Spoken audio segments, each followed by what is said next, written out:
I cleared DokiDoki Nightmare Free using pretty much the same formation I did previously when I was clearing a hard free. The major difference is I've been using the white flag shell that is so good as it keeps our heroes faster than enemy. Also, I managed to max out Marvel third skill totally, and he is just amazing.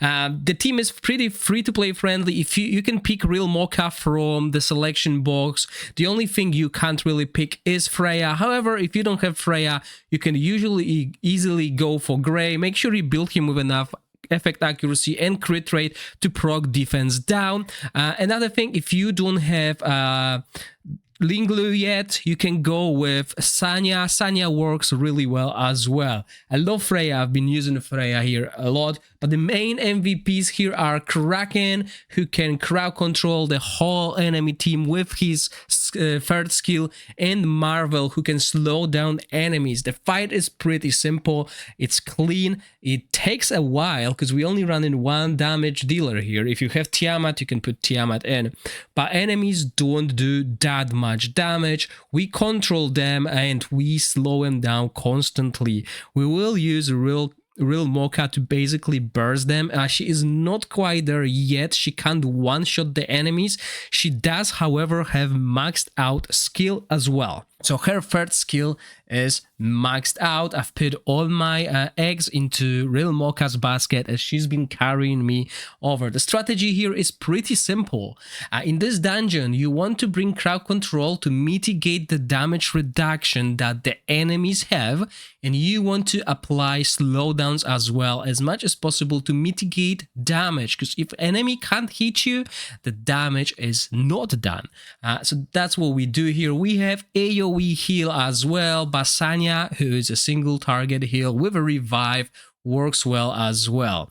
The only hard part here is once we get to the wave 2 is where we face this one mini boss that hits like a truck. So this is why leveling up our shells to level 20, 30, 40 will help a lot, as this will boost our heroes' HP and defense, as long as they can survive the one hit potential once it happens, because it will happen, because every turn they're getting stronger and stronger.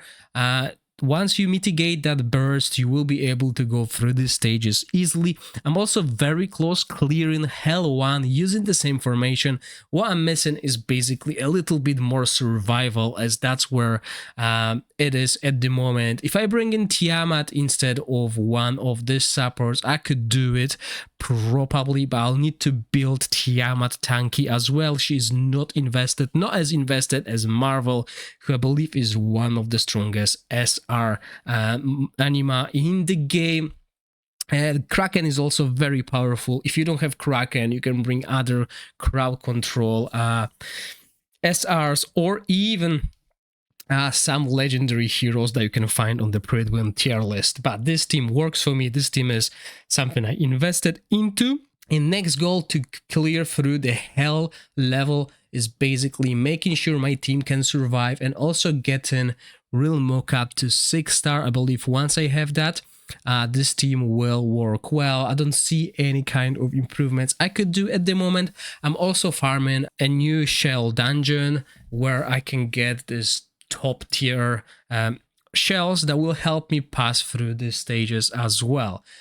So hopefully this will happen soonish, but yeah, we can clear it. It's 1-star because of the time and etc., but it is doable. I don't want to drag on with this. We'll jump into the equipment and stuff right now instead of waiting for this fight to finish. As you can see, we're very close to winning it. There we go. Okay, so we won. And let's go over what we were and where our heroes are currently, as this will give you an idea what you should be aiming for to clear it. So as I said, Freya is one of my favorite anima. I got her as my first legendary hero, and I've been using her everywhere. Okay, that SSR hero is really powerful. She's got a really good utility. What we need to take into consideration when we're building she needs effect accuracy, she needs speed as well. These are the main stats, but also you want to give her some HP so she doesn't die quickly. Okay, so when it comes to the models, And obviously at this stage, we're just focusing on having good stats on them. So you are looking for some effect accuracy on one of the cores here, as this is quite important. If you can get 2, that's perfect. I didn't, so I'm trying to do some mix of defense. This actually should be changed to like defense or HP, but I have effect accuracy as a substat, which helps as well.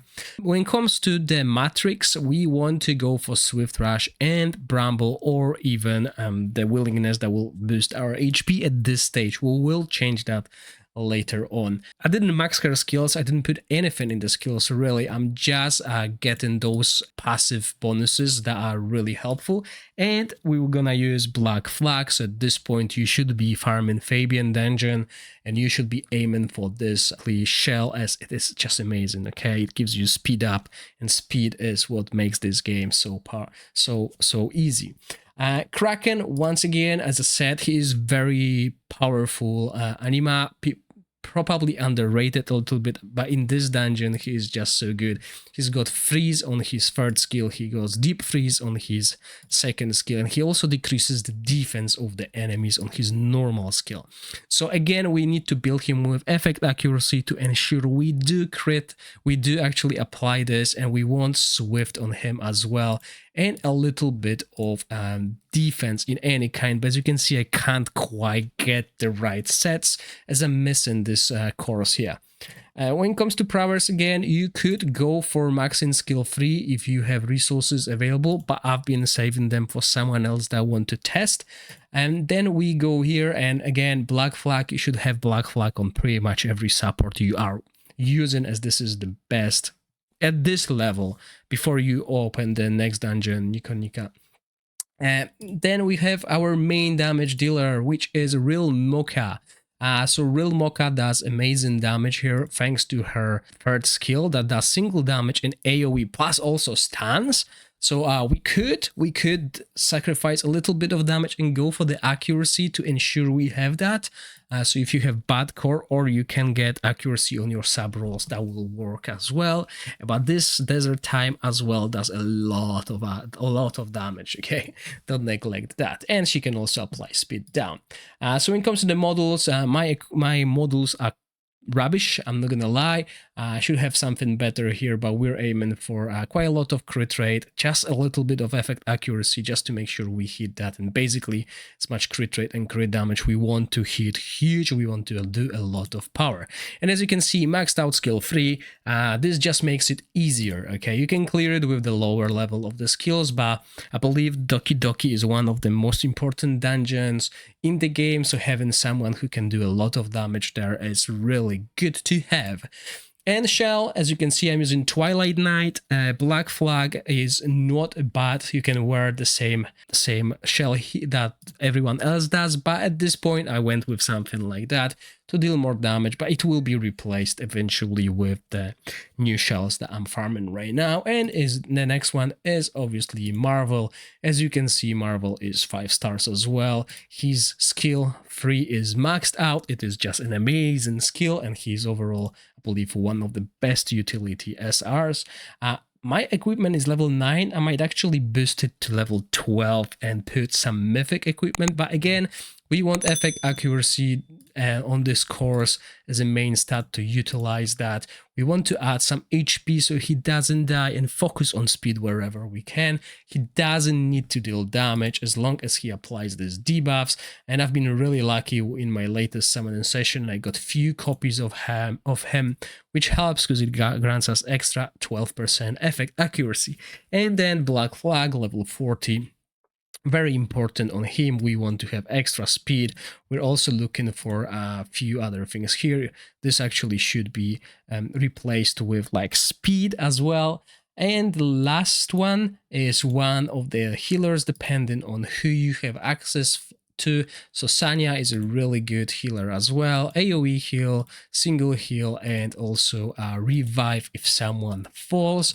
The way you build her is using Cure set and some Wellspring set to boost her HP. And again, you could go for the skills, but what I've done is basically I just got the free stats that you can get through the skills. Shells, Black Flag, obvious choice. And if you manage to get your hands on Lingleo or your stack before day 7, you can get her for free, and she is an amazing AoE healer, which helps a lot. The way I build her is I use Cure Set plus Swift Rush as well. We want her to be fast as well, so we can heal multiple times. I didn't invest anything into her skills, as I'm saving that for another anime at the moment. And Shell, once again, Black Flag, as it is the obvious choice right now. And this is how I cleared DokiDoki through the Nightmare level, and I'm very close to clearing the Hell level as well, using the same formation. All I need really is just boost the core stats of my team. Let me know in the comment section down below how you're dealing with DokiDoki. Maybe you found another damage dealer that is worth leveling up and trying in this dungeon. Hopefully you like this video. If you do, please consider subscribing to my channel, as it helps me grow and keeps me motivated to provide you with this content. Once again, everyone, thank you for watching. Stay safe. Bye.